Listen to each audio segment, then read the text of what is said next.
warahmatullahi wabarakatuh. Halo, saya Nuki, Fakultas Keguruan dan Ilmu Pendidikan, Program Studi Bahasa dan Sastra Indonesia, Universitas Singapura Bangsa Karawang. Kali ini saya diberi tugas untuk mengulas secara singkat mengenai unsur-unsur dan karakteristik sebuah cerita. Penasaran kan sama ceritanya? Kalau gitu yuk kita mulai. Di sini saya memilih cerita pendek berjudul Surat yang Tak Pernah Sampai. Cerita ini merupakan karya Dewi Lestari dan bergenre romance. Cerita ini dimulai tentang mengapa surat yang saya miliki tidak pernah terkirim. Karena sebenarnya saya hanya ingin berbicara sendiri. Saya ingin berdiskusi dengan sesuatu yang semu dengan kesendirian. Dia yang tak pernah saya mengerti. Dia alasan saya hancur secara perlahan. Hingga pada akhirnya, saya yakin dia akan paham.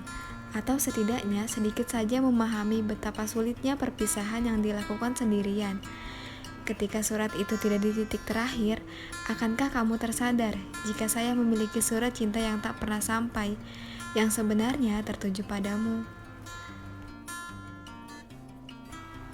Selanjutnya, saya akan menjelaskan unsur intrinsik dalam cerpen Surat yang Tak Pernah Sampai. Yang pertama ada tema. Tema dalam cerpen tersebut menggambarkan seseorang yang sedang putus cinta dengan kekasihnya, yang merasa mempunyai kesedihan tersendiri dalam hubungan tersebut. Yang kedua ada alur. Alur yang dipakai yaitu masa lampau dan masa kini. Yang ketiga ada latar. Latar yang dipakai yaitu di bioskop dan di restoran. Yang keempat ada penokohan. Penokohannya yaitu kekasih pujaan dan penulis surat. Yang kelima ada sudut pandang. Memiliki sudut pandang orang pertama sampingan karena tokoh saya menceritakan tentang kamu dan dia. Tokoh saya hanya muncul di akhir cerita. Yang keenam ada gaya bahasa. Cerpen ini memiliki gaya bahasa retorika asindeton dan gaya kiasan hiperbola. Yang terakhir ada amanat.